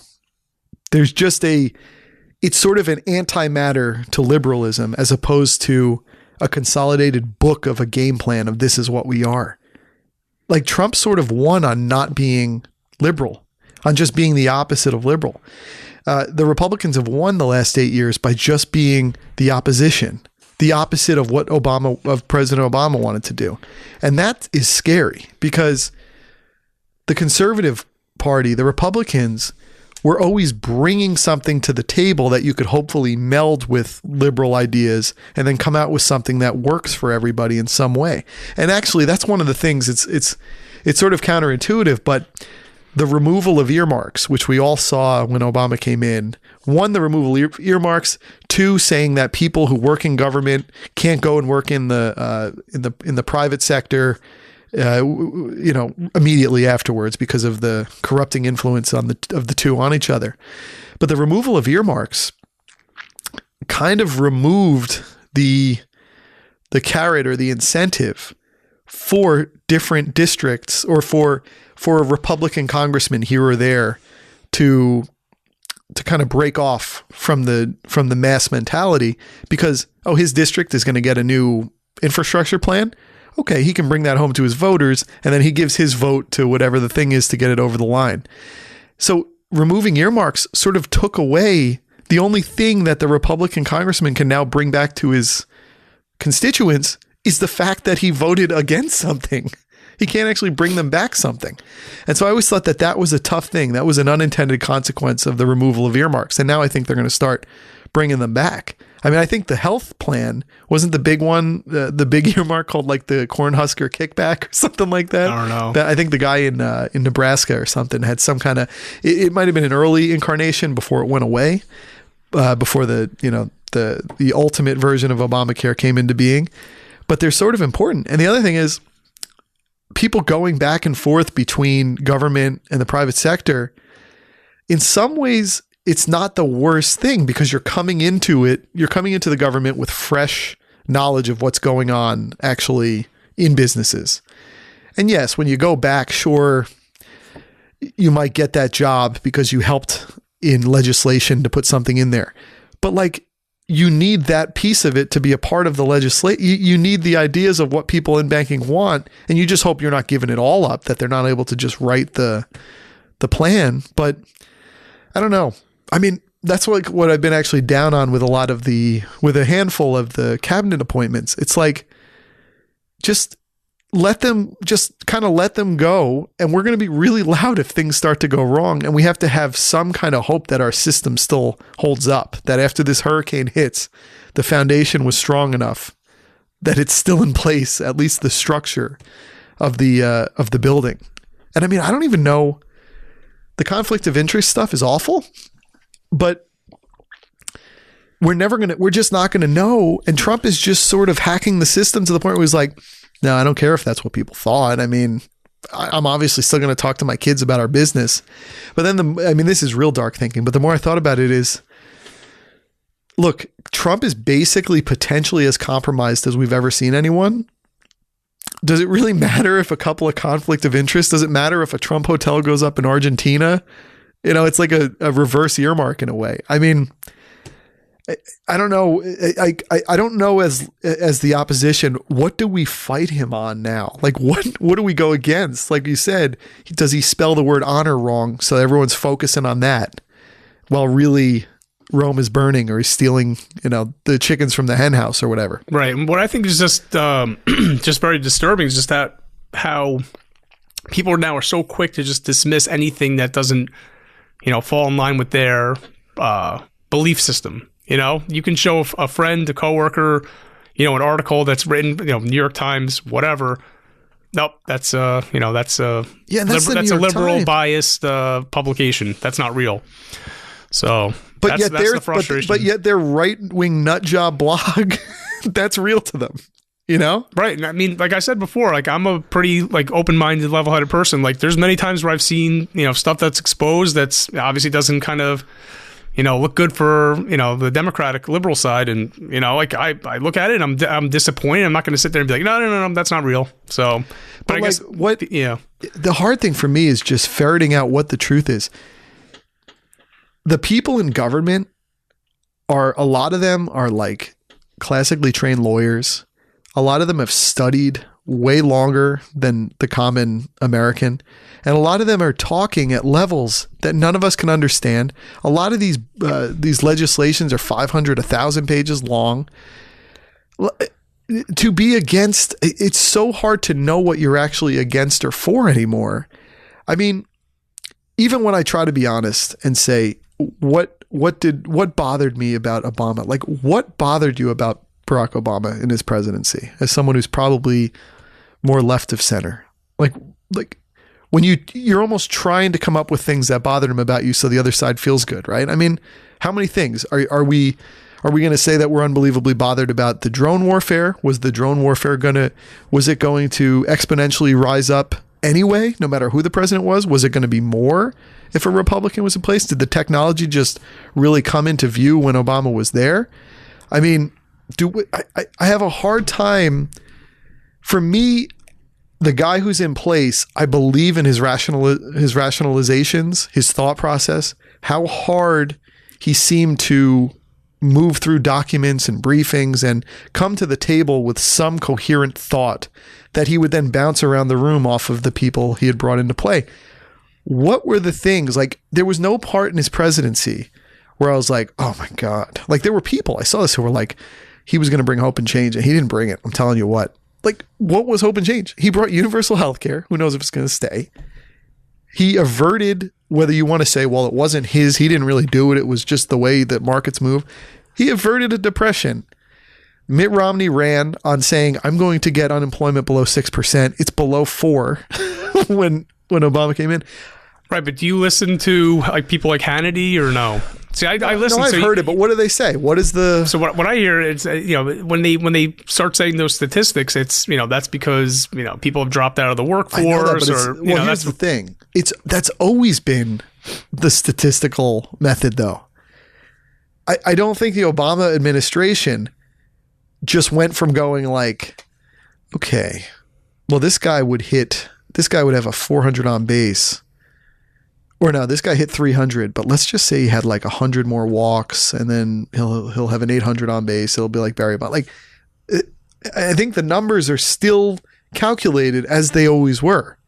So that last person who had a 4 or 5% unemployment rate, which I'm even going to say, unemployment rate has so little to do with the president for the good or for the bad that, I mean, look at Trump. He's touting himself for bringing in 7,000 jobs potentially. How true is that? Can you really move companies to get going that quick? Were those in place already? And he's kind of newsjacking it and saying, this is what I did. And yes, 7,000 jobs. If he truly was to account for 7,000 jobs because of his force of will, amazing. But 7,000 jobs is still just like 0.00001 of the total. So I think that those are sort of their equivalent of writing the word honor wrong. It's sort of to distract. So like, what are the other things that they say? Like, what are the other pieces that they say? Do they say that like there's never been less collaboration or cooperation with Congress? I mean, like when I listen to Hannity, Levin, or I tune into Fox News, I don't know how you do that. It's so hard. It's just interesting. You got to hear what the other side's saying. It's just I like hearing it from all perspectives. It's really fascinating and hearing what the callers say. But Kurt Schilling actually tweeted out a picture yesterday it's a political cartoon of it's Barack Obama from behind the view, and he's staring at Washington D.C. and it's all in rubble. And the thing at the top says, my work here is done. So, they always. That the world's on fire. Basically, what Bill Maher's saying all the time, that the world's on fire. We've never been more unsafe, and so on. Yeah, but I think maybe liberals are not as good at doing that because it's not in their nature. At like saying, I mean, the Trump thing, American carnage. It's like, what are we, Syria? Yeah, we'll see. We'll see though over the next 4 years how, because it's been a very long time since there was a Republican in the White House. Yeah, who's in charge of everything? Yeah, I mean, it will be interesting. I just think if he's. But I like your comparison of it's kind of like when the football team has the Rex Ryan type, the players guy, and then when things don't go well, they fire him and they want to go with someone who's a little more, to steal the line from Colin Cowherd. The military guy. They want someone who's more buttoned up. Yeah. So. Yeah, that's what they're doing. America sort of does that. And look, in a lot of ways, our cooperation between parties is not as clean as we all think it is.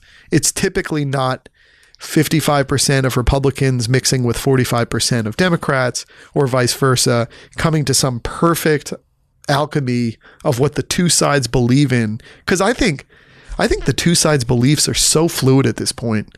I mean, really is the difference. I think the difference is social. At this point, it's social thoughts. It's LGBT. It's marriage. It's abortion. And a lot of those things get put to the side as it is. We'll see if that happens now. But I think all of the financial stuff, all that stuff is so fluid that no one would even know what a conservative principle is. I mean, we're all conservative with money. Right. Like, what's a conservative principle? What is a liberal principle? I mean, many people would probably say Obama is actually only slightly left of center. Like, he's not even a true progressive. He's a consensus builder, even though everyone says he's not. But the problem I have with it is if a Republican Congress is going to choose to take the economy to the brink to prove some weird point about debt, or to just go against, like, if you're in a job and you have you have people who decide on your job who are like, we don't like this guy. They can make sure that your employee review is not good. They can create their truth of what you did. Like if you left at 3:15 one day because you had a doctor's appointment, they can just conveniently cut out the point that you had a doctor's, like stories can be built from you. And we see this with like the NSA, or we see it with certain things where criminal justice will plant drugs in the past or plant guns to make sure that somebody is put away who they just don't want on the street. Like cases can be built against you. And I just think so many cases were built against them. And I think the problem is I can't countenance myself to like the person Donald Trump is. I never have. But he never affected our lives before. He was just The Apprentice. You turn it on, you turn it off. Like he's like the 867th most lucrative company in America or something, which is not, I guess that's Fortune 1000, but he didn't affect our lives. And now that he's affecting our lives, it's almost like when you work somewhere and all of a sudden a new boss comes on the scene and you can tell right away that the new boss is not a good character. And that to me is really upsetting because now we have to have our antennas up all the time. Whereas before we didn't have to have our antennas up. We have to watch this stuff. We have to make sure we're getting the right information, and we have to make sure that that we're holding them to account. And what is holding it to account when you have a person who obfuscates and changes the conversation all the time when it gets a little hot. So do you think you're going to continue doing the Sussex County? Well, here's the thing. So because I live in a blue state and because Democrats are so undersubscribed, I don't love this. I don't love the machinery of politics enough to come in at this point in my life and to slowly make a build to decide if I want to do this. Because it's so undersubscribed though, I'm going to go next week to the Sparta's mobilization committee meeting or something like that. So each town has designated people who sort of report up to the county level, and they're the type of people who get put on ballots. Apparently, Democrats are so undersubscribed here that you could just get yourself on the ballot as a Democrat with like no issue. And that would be interesting to me to try to put yourself on there, be yourself. And, I'm a Democrat in name, but I don't know what that means, right? I mean, what does it mean to be a Democrat? What does it mean to be a Republican? Like, right. What does it truly mean? I think it boils down to at this, like the social issues that you were saying before, which are so de-emphasized in many ways when you think about it. So I have a hard time. What I was saying to you before when I first entered is just like the stereotype now, where it's like, if you hear certain words, like you guarantee you can classify them as like, okay, that would fall into the liberal column versus the conservative column. So if you say the word, hybrid car, talk about a Prius, which I know you drive. There were a lot of Priuses at the diner I went to. Exactly. Kind of funny. Yeah. So like, actually, I always say like, if I knew how to use Photoshop, I always wanted to make a picture where it's two cars at a red light. You have a Prius next to the pickup truck. The Prius is decked out with all NRA stickers, Trump 2016, this and that. And then the pickup truck is all decorated with, the Obama sticker and coexist, the coexist sticker with the, the peace sign and all that stuff. And that would be like the bizarro world that you never see that. You always think the Prius is one and so on. Do you feel guilty being away from home right now? To some degree, yeah. Isn't that the hardest thing of being a dad? Right. It's like, I would say, the female, we sort of allow them, I don't know if you're like this too, I sort of allow my wife to like do anything at any time, and I kind of make it work. And then when I want to do something, it's always like, okay, and then it's like a problem. Yeah. I don't understand how Liam right now is napping. How do you know? No, my wife's home. Right. Yeah, I heard her come in before when you started off the podcast and you were wearing the headphones. Do you have a monitor down here to know if the monitor doesn't reach anymore? So I just assume that he's sleeping. Well, my thing is he sleeps between at least 1 and 3:30, and he will roll in bed until 4 most of the time. So if she weren't home, I would have been much more on the ball. But we heard him just now, so he's okay. Right. Because with my girls, you got two. Yeah, I mean, that's oh my God. I mean, you don't know the difference between having two and having one. Right. So, but with us, I mean, it happens every weekend without fail. Like they nap beautifully during the week with the nanny. if they're happy to have the party in town, they want the parents. Yeah. So from their napping routine, typically during the week is from like 12 to 2:30, 3 o'clock at best. And then on weekends, we get them down 12 o'clock. They could be, I can go to the gym. Like, all right, I'm going to go to the gym right now, come back up to see everyone's up in the apartment. I'm like, so naps, the nap did not happen. And all their eyes are looking at you angrily. Right, yeah. So, just nothing ever goes according to plan. Where Never. And that's the worst feeling because you just need that time. Yeah. You have to have it. And when you come to bank on it, I mean, that's why, we've been talking about it. That's why getting up in the morning in the week is like the best thing. No one can touch you. Yeah. And it's yours. As early as you want to get up, it's yours. Yeah, I give you credit for that because about 3 years ago, I tried doing that, the 5 a.m. wake up. Before kids, though. Before kids, you're right. a totally different person. Because you're a totally different person before kids. Isn't it weird when you think back to your life before kids and you go, I wish I could have had kids for like 10 days so I knew how much to reward this free time. I mean, yeah, it just forces you to be, aside from being like, you can't be selfish, but you have to be so efficient. So like, completely. Family members think I'm nuts because I'm waking up at 4:35 in the morning, but I just need time. It's the most amazing feeling once you get yourself up though, and you're sitting there in the gym. I don't know about you, I listen to podcasts and I'm just That's all I'm listening to. Yeah. It's in a weird way. It's like, I feel like, I don't know if you feel the same way, but when you clear out your entire queue list of all the episodes that you had to listen to, it's like a sense of accomplishment. Like, oh yeah. And then there's new ones. I never, right. I got like 35 I freaking like subscribe to almost, but I love getting in my car, drinking my coffee and starting an episode and then walking into an empty gym. There might be a few people and it's yours. It's just yours, and I've tried a few times working out on a Saturday in the morning and all of a sudden I'll like get a call. You're still there? And I'm just like, what? I'm only 2 miles into my run. Right. And it's hard. Weekends are not what they used to be. Yeah, like you got to turn your week. You had a quote where you said, on one of your recent episodes where you said, when you have kids, there's no such thing as a day off. Because you were home from work one day. Yeah, was it Jacobs? I don't remember what the holiday was. Maybe it was right before Christmas and maybe New Year's or something like that. Yeah, you were off, but you're like, I'm not really off. And we went away on vacation for Christmas. We went to St. John, and my mother-in-law said that's not a vacation; it's a family trip. Right. Because it was just you service the kids. You've become wait staff for two petulant. Yeah. Right, and we're chasing them around. We have obviously 2-year-old. They just turned 2 on New Year's Eve. But one night we just decided like, you know what, we're going, because we were telling everyone like, oh, we're going into this restaurant one night, and then it was like, oh, it's a nice place, and like, you taking the kids? Like, yeah, and then people were like, nah, maybe we should get a babysitter. So we asked the hotel and we got a babysitter, and we felt guilty about it because we just babysitter came to our room at 5 o'clock at night, and we like stuck around for about 15 minutes or so, and then we left.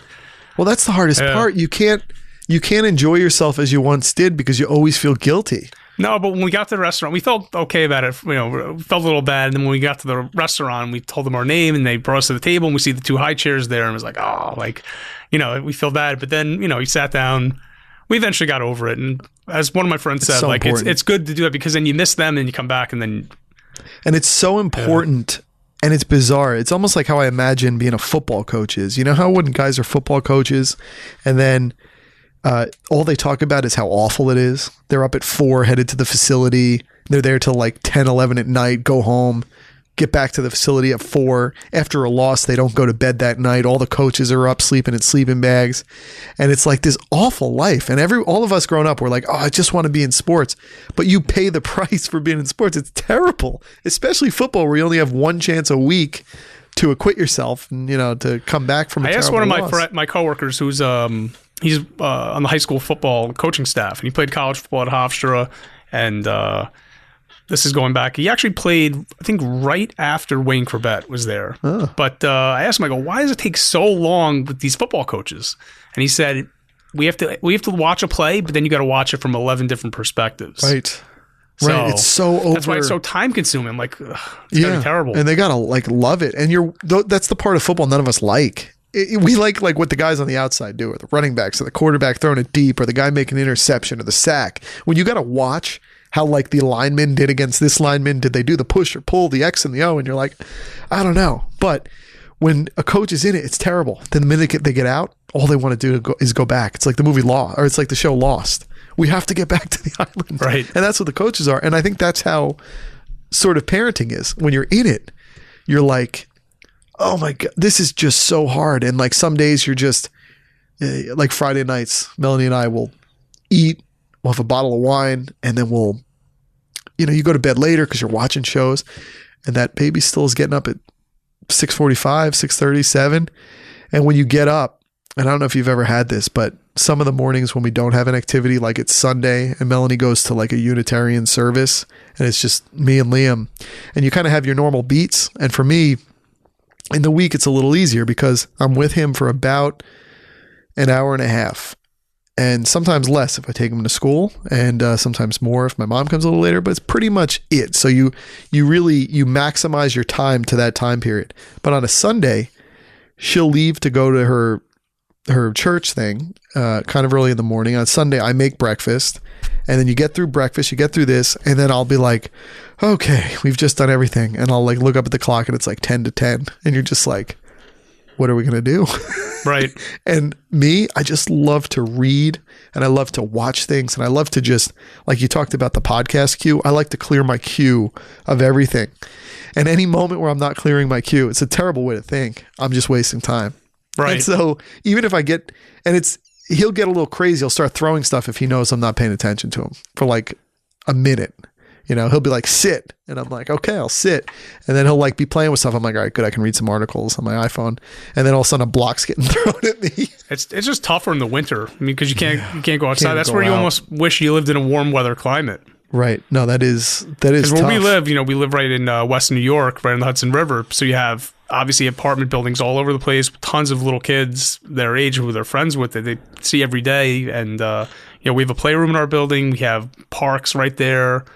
But when it's 20 degrees out and... Yeah, you're just stuck in the house and everyone gets cabin fever and they have nothing to work off that crazy angst they get when they're like 2, where like all of a sudden they turn into like someone who just ate bath salts. Yeah, I said it's when people say like, how is it easier now? I say it's almost like when you play a video game and you clear a level. So obviously certain parts are easier, but then different challenges come in. Oh, the challenge. Yeah. Remember Mike Tyson's Punch-Out? Yeah. Remember you faced Don Flamenco the first time around, and you can like, you get used to what his and who's the other one you faced the second time also? I can't remember the other fighter, but the second time when you fight them, it's more challenging. So, and sometimes you get too overconfident in yourself, and then you lose the round on overconfidence. Yeah. When if you were just yourself, you could. Certain things obviously are easier. Like they're obviously more self-sufficient. They can feed themselves. They can tell you what they want. But how the mood can change so quickly. And you got two playing off each other. And your wife travels a lot, I see on Facebook. It looks like. Or at least periods and of we time. have the 60-pound golden doodle. So and I feel guilty leaving her. So it's usually me with the 3 of them. If I'm going out and about with all of them. So that when she goes away, is there a part of it where the interesting thing with having a kid is that your days are no longer yours. You do get the nap time, although it's never promised. It's sort of, right. You might get an hour. You could get 3, but if you get 3, it was lucky the last 2 were there. But rarely you're using that time to just veg out, No, there's no more vegging. Like I was thinking to myself when I was trying to watch something while I was eating lunch, and I said, I don't know if I was ever this kind of person, but I'm certainly not anymore the type of person who just puts on like one of these channels where one of these marathons go on, like Restaurant Confidential or some reality show. Maybe I did that as a teenager a little bit, but when your time isn't your own anymore, you just can't waste time. And sometimes wasting time is necessary, but you can't do it anymore. Yeah. I don't know if this is before you and I were connected on Twitter, but did you know that I took 3-month leave of absence from work or no? No. Yeah. So for parenting? Yeah. I mean, for parenting. Baby being born? Because it worked out perfectly. They were born on New Year's Eve. So my wife took her 3 months off from work from basically the end of December to the end of March. And then I took through New Jersey, you could take the FMLA leave. So I took that one time. Is that the one where you can? No, you can actually do it. One of my coworkers did it a second time just now for his second kid. Oh. So I took off from end of March to the end of June, which is the school year, which led right into the summer. So I was off with them for 5 months. So I learned, and then people were saying like, like you'll be able to like sleep when they're sleeping. You don't have time to sleep. No. That's when you're eating. That's when you got to do so much stuff. Yeah. And then like the stuff that you don't want to do that needs to get done, you look up and it was an hour. And then you go, well, I guess I could settle down and try to read this 10,000 word article or, watch some show. But it's almost like you're not even living in a home anymore. Like you're living in the woods. And it's like, okay, you're watching things. I'll go to sleep now. Like there's no more, you're on guard all the time. Mm-hmm. That's one of the weirdest parts. Like just the whole difference. And I remember thinking about this and I asked a lot of people before we had our son. I was like, what is it like? How does it change? Because I was such a singular person in the things I did and the mornings I would have. Because Melody would go to school at 7 and I technically wouldn't even have to leave home till 9:15. So I'm home. I mean, can you imagine thinking back to that now? I was home for 2 hours and 15 minutes, drinking coffee, reading papers, working out, watching a show before even going to work. And then when I got home at night, we'd eat at 7 and then we'd be watching TV from like 8 until you could go to 11 because you didn't need to conserve your energy for the chance that you could have a bad night or a bad day. Right. We actually, a few weeks ago, they stayed, right before the New Year, they stayed the night at my parents' house. It's the first time they've stayed away from us. Wow. But just, that night we were driving home and I'm like, oh, it's like so quiet in the apartment now. And she's like, but my wife said that they're going to sleep every night at 7 o'clock. So we don't see them until 7 o'clock the next morning. Right. But it's just knowing in the back of your mind that you don't have to be on at, or you could hear a cry at 11:30 at night or 5 a.m. So yeah, we did that on New Year's Eve when we went away. We've never been in our house without him, though. That's interesting. When we went away, it's so weird how you turn. It was very weird. You turn back into who you were for a minute because you're allowed to.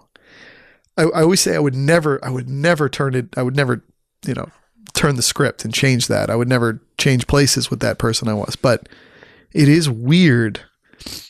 Like I remember when I'd come up in the work world, like when I'm single and then even when I'm just married and I go, why are all these older people like not quicker with things? Why aren't they moving along? Why aren't they making things happen? And then you realize when you become a parent, it changes your constitution. It changes your brain. You no longer can give all of yourself to something because subconsciously at the least and consciously really in reality, you always have to leave some bandwidth and you know how much has to be left because even just in a normal night, I know I have to come home at the end of the day and I'm going to play with him for like 20 minutes. I'm going to give him a bath. I'm going to read his books, get him set for bed, walk him around, get him to bed. But that's going to be, I have to be on for that hour and 10 minutes. I have to. There is no veg anymore. And that is the hard part with working out in the morning and having my 2 commutes. And then you come home and you're like a little shot. So you got to muster it up. I'm like slurring my books when I'm reading them. But, you always have to leave. You have to leave that 30%. You can't burn that 30% because if you burn it, you've now used it up on something other than your kids. And usually it's more than 30%. Mm-hmm. I think about waking up on a Saturday now. That's why I love, like you were saying, after 7 when they go to bed. He goes to bed. We put him down before 8. And I always say, all right, we're back to just a single couple again when he's down. We're eating our dinner, we're watching our shows, but you sort of always have that thing hovering over where it's like, oh, they're sleeping. Don't go too hard tonight because you're going to have to wake up. Right. There's always that responsibility waiting for you. So yeah, it is. It's crazy. But then it's weird with parents who are a little older or who have kids who are older that you sort of get it back again. As long as you don't have more. Right. But you sort of get back that. Although I often wonder when you have the next kid. I mean, I don't know if you guys will have more, but when you have the next kid, it's probably a little easier. Like that Mike Tyson's Punch Out. You're playing Don Fleming or whatever again. Don Flamenco. No, I was trying to say with the comparison was that when you face him the second time, you think his mannerisms, but he changes it. So like, he's the one that throws the giant uppercut. You can dodge it and then hit him in the face and then you can just basically knock him out. What I was saying is basically when they became 2, how their personalities change. The littlest thing can set them off. Like what maybe worked in the past doesn't necessarily work anymore. So that's what I was basically, that's where I was going with that. That's where it becomes more that's where it becomes challenging, but easier but challenging with certain things. And the tough part with another kid is, yes, well, maybe you're confident because each thing is in a potential catastrophe as you do when you have kids for the first time, that next kid could be a completely different animal. Right. That next kid can be like, Liam, since 1 month, has slept the night every single night. We've maybe had 1 or 2 nights where he was just sick and he just needed to be kind of nursed back to sleep or given some kind of Motrin to go down. But he's always slept the night. Always. So we've always had that. And you can't take that for granted. But the next one could be total opposite. People are always amazed how my twins have different personalities. I'm like, they're 2 different people. But it's amazing. You know, they're not identical. I mean, you've met them. But, you know, they do resemble each other. You can tell that they're twin sisters. But personality-wise, they're so different. Now, that probably changed your... so you started... Did you know you were pregnant when you started the We Must Be Nuts stuff? Yeah. No. Yeah. This is going back 3 years ago. My kids are 2. So it was the year before. Okay. So that's when I started doing all that stuff. So it was the year before. So you were aware. Like, I got to start doing this before I knew about this. So this is, I mean, like you can probably attest, it is so hard to keep doing like content platforms on the side. Yeah. Like not even your day job, but on the side. Because the bandwidth thing. How do you know how much bandwidth to now hold aside for that on top of what you have to hold aside for kids? Well, that's where it comes down to choices. Like, you know, where it's like, if you have an hour and a half of free time, what are you going to do with that hour and a half? You're going to watch a movie, or are you going to write something? I know. So that's why actually, you know, an hour and a half might not be enough. Right. And exactly. Then you're like, oh, how do I get? I'm up against the deadline. I'm up against my own weird deadline. And then if you're waking up at like 4:30 in the morning, then you can't be up until midnight. So it's tough. It's such a weird balance. It's such a grind. It really is. And that's hard. Like right when we had him, I think I didn't do a podcast for like a month and a half. I did some kind of video thing, but which is the worst thing, because then you fall out of it and you're like, you want to get back into it. You're so on guard. Yeah. And the weird thing with me when I do these, when I get into a run of doing solo podcasts, by like the second, third one in a row, you could just fall out of it doing one. The first one back is always impossible, and you feel like an idiot. You feel like this is the worst thing in the world. While you're doing it, you're like, shut up, you suck. But then you get into runs with people, and it's much easier to do ones with people. You can just kind of start and things go. But sometimes doing ones with people can throw off your solo ones. Because solo ones, you just have to keep a stream of consciousness going. Yeah, I'm always amazed how you can talk for an hour straight by yourself. It's just if you fall off the truck, you're going to keep rolling. Like, just keep going, keep your subjects. You always have another subject coming. And a lot of times you have your subjects and you don't even talk about most of them because you go off, you find weird tangents in your own mind. But yeah, so that was 1 hour and 40. What do you think? Wow, it's pretty long. I was wondering how long it was. Yeah, I always I got my little ticker on the recorder there. It was probably pretty good, right? You didn't think it would get to an hour? I figured we probably would.